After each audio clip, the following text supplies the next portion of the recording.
주성 엔지니어링이 상한가를 기록한 한 주입니다. 목요일에는 코스닥 시가총액 5위까지 올라서면서 시장의 시선을 단숨에 끌어왔죠. 더 흥미로운 건 그날의 시장 분위기였습니다. 젠슨 황 엔비디아 CEO의 방한을 앞두고 AI와 로봇, 피지컬 AI 관련 기대를 받았던 종목들은 오히려 차익 실현 매물을 맞았습니다. 삼성전자와 SK하이닉스도 단기 급등 부담과 미국 반도체 투자 심리 악화 속에서 쉬어갔고요. 그런데 주성 엔지니어링과 원익 IPS, 유진테크 같은 반도체 장비주에는 강한 매수세가 들어왔습니다. 이 장면을 그냥 코스닥 순환매라고만 보면 놓치는 게 많아요. 시장이 화려한 AI 기대감만 따라가는 단계에서 실제로 반도체 공장에 들어갈 장비와 소재를 찾는 단계로 조금씩 이동하고 있을 가능성이 있기 때문입니다. 오늘은 주성 엔지니어링이 왜 움직였는지, 이 상승이 단순한 하루짜리 급등인지, 아니면 AI 반도체 설비 투자 사이클의 시작 신호인지, HBM과 D램, 낸드, 데이터 센터, 외국인 수급까지 연결해서 풀어보겠습니다. 주성 엔지니어링을 이해하려면 이 회사가 어떤 장비를 만드는지부터 봐야 합니다. 주성 엔지니어링은 반도체 웨이퍼 위에 아주 얇은 막을 입히는 증착 장비를 만드는 회사입니다. 반도체는 실리콘 웨이퍼 위에 회로를 한 번 그린다고 완성되는 제품이 아니에요. 전기가 흐르는 층을 만들고 전기가 흐르지 않도록 막아주는 층을 만들고 회로를 보호하는 층도 만들어야 합니다. 이 과정을 수없이 반복하면서 D램과 낸드, 시스템 반도체가 만들어지는 거죠. 쉽게 말하면요, 고층 건물을 지을 때 기둥과 벽, 배관과 단열재를 한 층씩 정확하게 넣어야 하잖아요. 반도체도 비슷합니다. 막 하나가 너무 두꺼워도 안 되고 너무 얇아도 안 되고 웨이퍼 안쪽과 바깥쪽의 두께가 달라도 안 됩니다. 반도체가 더 미세해지고 구조가 복잡해질수록 얇은 막을 균일하게 입히는 장비의 가치가 더 커지는 겁니다. 여기서 한 가지는 분명히 구분해야 합니다. 주성 엔지니어링은 HBM 칩을 위로 쌓아서 붙이는 후공정 본딩 장비 회사는 아닙니다. HBM 패키징 장비주와는 성격이 다르죠. 그렇다고 HBM과 상관없는 회사도 아닙니다. HBM은 결국 고성능 D램을 여러 층으로 쌓아 만든 메모리입니다. HBM을 더 많이 만들려면 쌓기 전에 정상적으로 작동하는 고품질 D램 웨이퍼가 더 많이 필요합니다. D램 웨이퍼 품질이 좋지 않으면 아무리 정교하게 쌓아도 좋은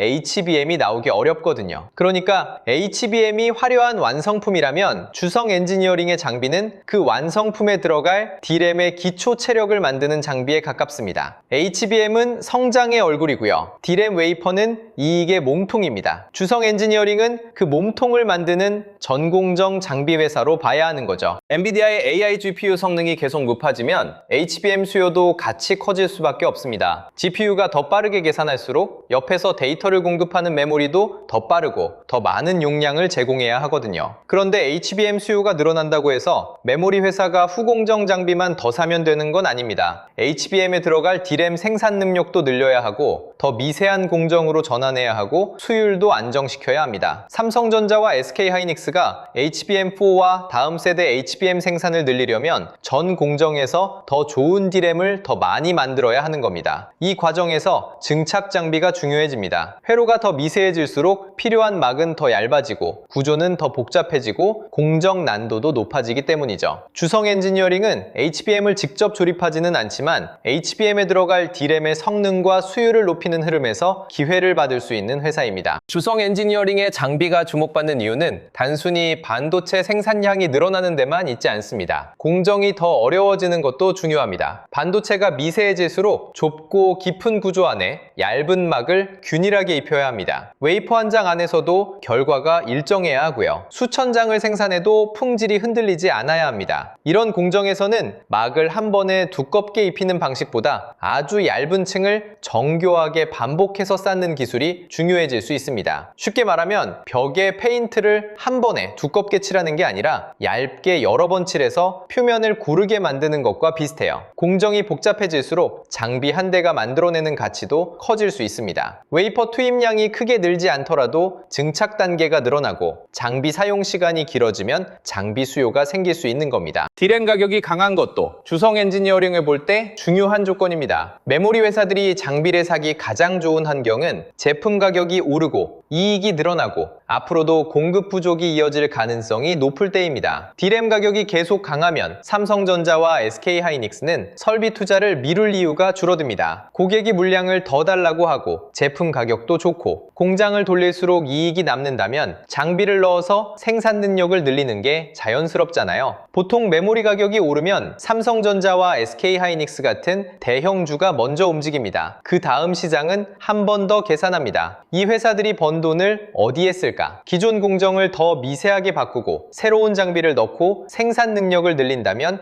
누가 수주를 받을까? 그 질문이 나오기 시작하면 돈이 주성 엔지니어링 같은 장비주로 이동하는 겁니다. 다만 D램 가격이 오른다고 무조건 좋은 것만은 아닙니다. 가격이 너무 빠르게 오르면 PC와 스마트폰, 자동차 회사들의 부담이 커질 수 있습니다. 메모리 업체 입장에서는 가격 상승이 좋지만 고객이 너무 비싸서 생산량을 줄이거나 소비자가 전자제품 구매를 미루기 시작하면 결국 수요가 약해질 수도 있죠. 그래서 장비주를 볼 때는 D램 가격이 오르는지만 보면 안 됩니다. 가격이 오르면서도 실제 출하량이 유지되는지, AI 서버 수요가 계속 늘어나는지, 메모리 회사들이 장비 발주를 앞당기는지 봐야 합니다. 큰 돈은 여기서 한 번 더 계산합니다. 메모리 가격 상승이 장비 투자를 끌어내는 건강한 가격 상승인지 아니면 수요를 꺾을 만큼 과도한 가격 상승인지 보는 겁니다. 좋은 메모리 업황과 좋은 장비 사이클은 연결돼 있지만 항상 똑같이 움직이는 건 아닙니다. 낸드도 주성 엔지니어링을 볼 때 빼놓을 수 없습니다. AI 데이터 센터는 계산만 하는 곳이 아닙니다. 엄청난 데이터를 저장하고 필요할 때 빠르게 불러오고 계속 새로운 데이터를 쌓아야 합니다. 그래서 AI 투자가 커질수록 기업용 SSD와 고성능 낸드 수요도 같이 늘어날 수 있습니다. 특히 3D 낸드는 층수를 더 높일수록 공정이 복잡해지고 증착 기술의 중요성도 커집니다. 층을 높게 쌓으려면 각 층의 막이 균일해야 하고 깊은 구조 안에서도 품질이 안정적으로 유지돼야 하거든요.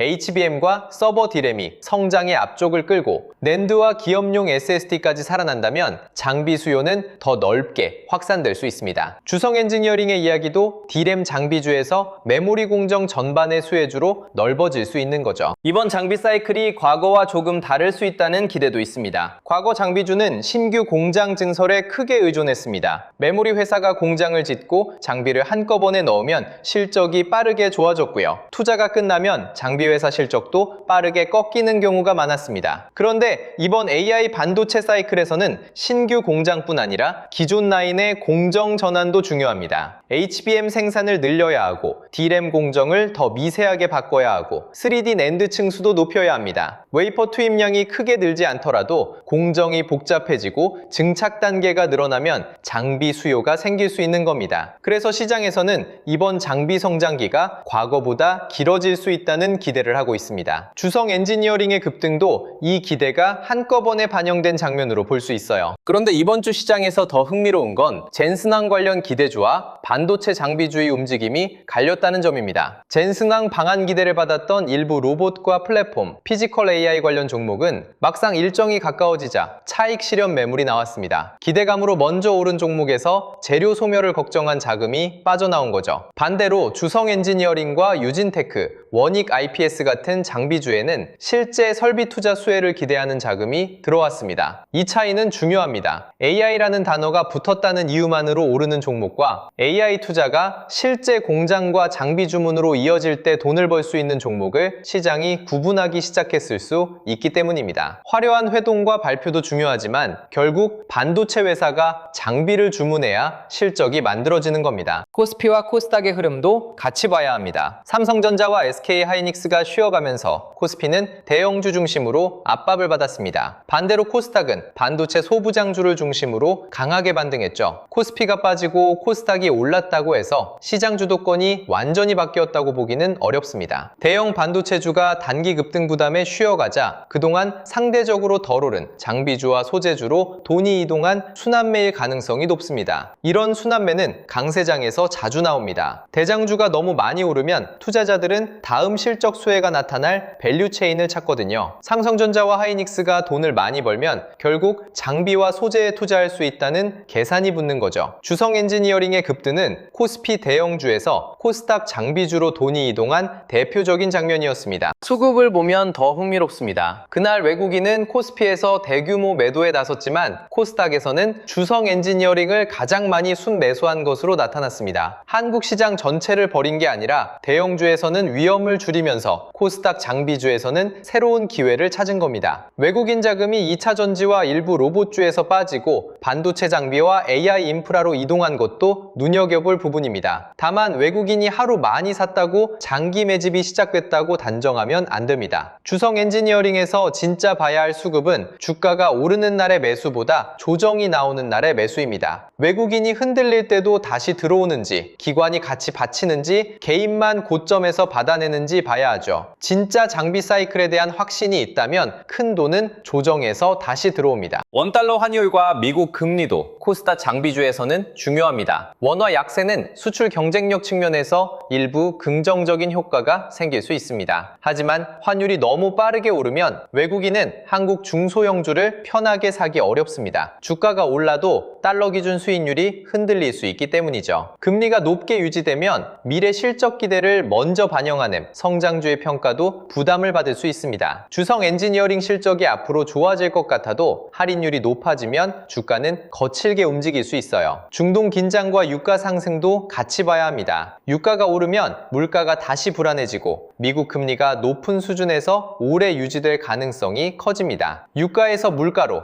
물가에서 금리로, 금리에서 환율과 외국인 수급으로 연결되는 겁니다. 중국 반도체 투자도 양면성이 있습니다. 중국 메모리 업체들이 D램과 낸드 생산 능력을 늘리면 글로벌 장비 시장 자체는 커질 수 있습니다. 하지만 중국의 장비 국산화가 빨라지고 미국의 반도체 장비 수출 규제가 강화되면 한국 장비 회사가 접근할 수 있는 시장은 제한될 수 있죠. 또 중국 메모리 공급이 너무 빠르게 늘어나면 범용 D램과 낸드 가격을 아래에서 흔들 수 있습니다. 주성 엔지니어링 입장에서는 전 세계 웨이퍼 생산량이 늘어나는 것보다 국내 메모리 업체들이 선단 공정 투자를 오래 이어가는지가 더 중요합니다. 중국과 가격으로 싸우는 범용 메모리보다 HBM과 서버 D램, 고성능 낸드처럼 기술 난도가 높은 제품이 커질수록 고급 장비의 가치도 높아질 수 있습니다. 결국 주성 엔지니어링이 받아야 할 프리미엄은 장비를 많이 파는 회사가 아니라 고객사의 기술 전환에 꼭 필요한 회사라는 평가에서 나옵니다. 주성 엔지니어링의 장점은 메모리 투자 사이클이 살아날 때 장비 발주와 함께 실적이 빠르게 좋아질 수 있다는 점입니다. 삼성전자와 SK하이닉스가 HBM과 서버 D램 생산을 늘리고 낸드 투자까지 재개한다면 주성 엔지니어링의 기회도 커질 수 있습니다. 반대로 가장 큰 위험도 같은 곳에 있습니다. 고객사가 투자를 늦추면 장비 회사 실적은 생각보다 빠르게 흔들릴 수 있습니다. 장비는 매달 일정하게 팔리는 소비재가 아닙니다. 고객사의 장비 반입 일정과 검수 시점에 따라 분기별 실적이 크게 달라질 수 있어요. 주가가 먼저 크게 올랐는데 실제 수주와 매출이 따라오지 못하면 조정도 거칠게 나올 수 있습니다. 그래서 장비주에서는 수주와 장비 반입, 고객사 투자 일정이 중요합니다. 그럼 앞으로 주성 엔지니어링에서 어떤 신호를 봐야 할까요? 삼성전자와 SK하이닉스의 설비 투자 계획이 실제로 확대되는지 봐야 합니다. HBM과 서버 D램 수요가 유지되고 D램 가격이 강하게 버티는지도 중요합니다. 낸드와 기업용 SSD 수요가 살아나면 주성 엔지니어링의 수혜 범위는 더 넓어질 수 있고요. 외국인이 급등한 날만 사는 게 아니라 조정 구간에서도 다시 들어오는지 봐야 합니다. 주성 엔지니어링만 오르는 게 아니라 원익 IPS와 유진테크, 소재와 부품, 패키징 장비주까지 함께 움직이는지도 중요합니다. 거기에 원달러 환율과 미국 금리가 안정된다면 코스닥 장비주가 실적을 평가받기 더 좋은 환경이 만들어질 수 있습니다. 이 조건들이 여러 개 겹친다면 이번 급등은 하루짜리 불꽃이 아니라 장비 사이클의 시작 신호가 될 수 있습니다. 오래 보유한 분들과 새로 들어가려는 분들의 대응은 달라야 합니다. 보유한 분들은 한 거래일 급등이 나왔다고 무조건 흥분할 필요도 없고요. 다음날 흔들린다고 바로 겁낼 필요도 없습니다. 고객사 투자와 수주, 실적 추정치가 계속 좋아지는지를 보면서 판단하면 됩니다. 새로 들어가려는 분들은 더 조심해야 합니다. 좋은 종목을 가장 뜨거운 날 급하게 사면 좋은 회사가 힘든 투자가 될 수 있거든요. 장비 사이클이 진짜라면 기회는 하루만 주어지지 않습니다. 조정에서 거래량이 줄고 외국인과 기관 수급이 다시 붙고 실적 전망이 유지되는 자리가 더 중요합니다. 좋은 뉴스와 좋은 매수 자리는 다릅니다. 주성 엔지니어링이 좋은 장비 회사인지보다 지금 시장이 어느 정도의 기대를 이미 반영했는지 같이 봐야 합니다. 그리고 이런 돈의 흐름을 더 깊게 보고 싶은 분들은 구독과 좋아요 눌러주시고요. 현재 무료 배포 중인 코스피 8000의 시대를 읽어보시면 됩니다. 이 전자책은 영상 하단에 더보기란의 링크를 통해 무료로 받으실 수 있습니다. 삼성전자와 SK하이닉스만 보는 게 아니라 대형 반도체주에서 장비와 소재, 패키징과 전력 인프라로 돈이 어떻게 이동하는지 보는데 도움이 될 겁니다. 주성 엔지니어링은 이번 주 강한 급등을 보이면서 시장이 반도체 장비주를 다시 보기 시작했다는 걸 보여줬습니다. 하지만 진짜 중요한 건 급등 자체가 아닙니다. 엔비디아의 AI 수요가 HBM과 서버 D램으로 이어지고 메모리 가격 상승이 삼성전자와 SK하이닉스의 설비 투자로 연결되고 그 투자가 주성 엔지니어링의 수주와 실적으로 찍히는지가 중요합니다. 코스피 대형주가 쉬어갈 때 코스닥 장비주가 움직인 건 분명히 좋은 신호입니다. 다만 이 흐름이 진짜 대세장이 되려면 외국인 수급과 실적 추정치, 반도체 밸류체인 확산이 계속 이어져야 합니다. 오늘 영상은 여기서 마치고요. 다음 영상에서는 주성 엔지니어링이 D램과 낸드 선단 공정에서 어떤 장비 수요를 받을 수 있는지 더 깊게 이어서 살펴보겠습니다.